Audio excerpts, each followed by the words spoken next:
गणेश पूजा घटी अघटन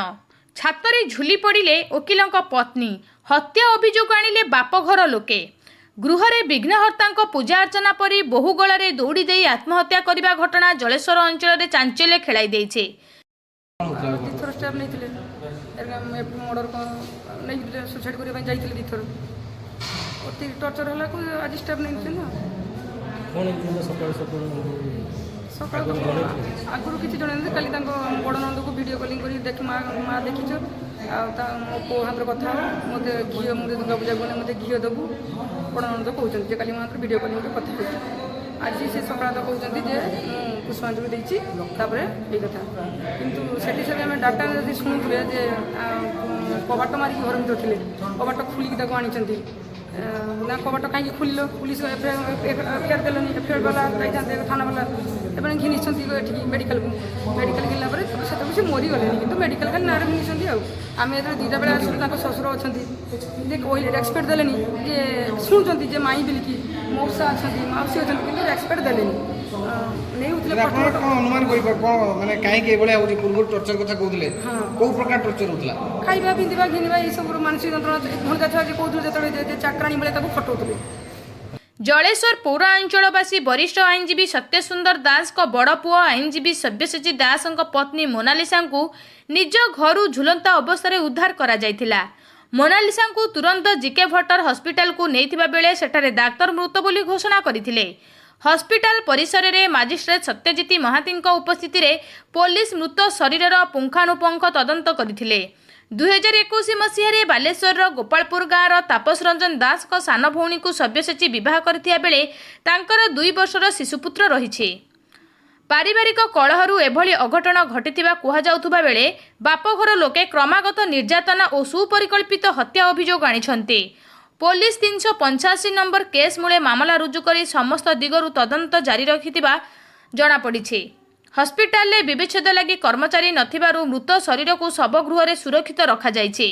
दिन तमाम हॉस्पिटल परिसर जनगहली लागिथिबा बेले विवेचद परे गुमर फिटिबो बोली आशा करा जाउछि बोली साधारण रे चर्चा हेउछि। मानस रंजन दास बड़ भाई पार मीन से माने जहाँ एक्चुअली मु तो डायरेक्ट इनवल्व होइने मु आज शुणिले से माने लास्ट 3 इयर्स टू 4 इयर्स माने टर्चर करथिले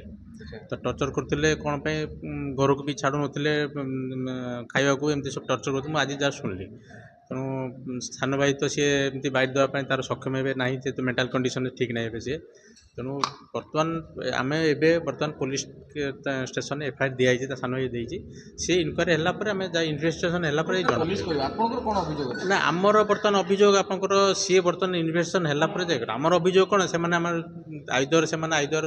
मर्डर कर मर्डर करी हैंगिंग कर दे पारती कारण जड़े हैंगिंग कर माने जड़े आपड़ी केमती भी हैंगिंग कर जड़े कबाट बंद कर हैंगिंग कर केमी सीनियर जी सीनियर लोक बर्तमान जलेश्वर से सीनियर माने रेपुटेड लोक सी बिना से बाय प्रोफेशन एडवोकेट अच्छा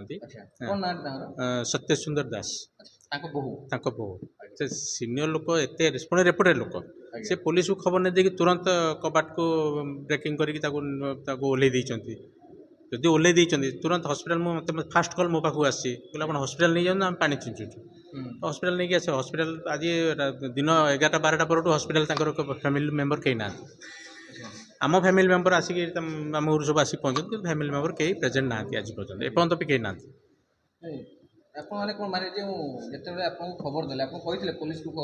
हाँ मुझे सांगे तुरंत कही पुलिस को नहीं मुझे तुरंत आप हॉस्पिटलाइज करूँ हॉस्पिटलाइज करूँ आम से हॉस्पिटल कलापर कहले हॉस्पिटल नहीं जाऊँ बाहर कहीं रखी फ्रिजर रखु डेट बटा नष्ट हो आप कौन सकाल है फ्रिजर रखते आमको आसापी तार भौणी भुवनेश्वर आसा सब सांग होकर आसे बालेश्वर तो से पर्यंत भी सी फ्रिजर रखा ना कहला से गोटे दिन 1 कि 1:30 फ्रिजर रखाई लास्ट टाइम मैंने कौन झील जनईला जे गोटे टर्चर होची कि कौन आपन हाँ से घर को जनईला से पुड़ी को कहि आपस बुझाबुणा हितला कि विभिन्न समय ना आपस बुझाबुणा माने एमती जस्ट फोन बाय फोन कराइतला किंतु सेमती ये नाही जे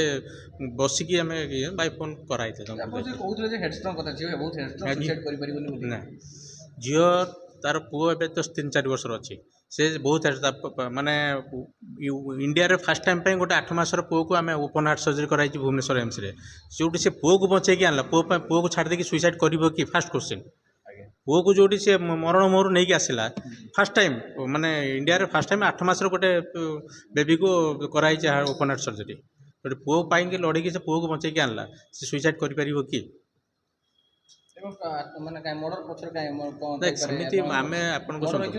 मर्डर आम भी सस्पेक्ट करूँ मर्डर होती एमती आम कनफर्म होना मर्डर कर सुइसाइड कर प्रॉपर इन्वेस्टिगेशन है जना रिपोर्ट आफ्टर जलेश्वरରୁ ବରୁଣ ଭୋଇଙ୍କ ରିପୋର୍ଟ लोकल न्यूज 7।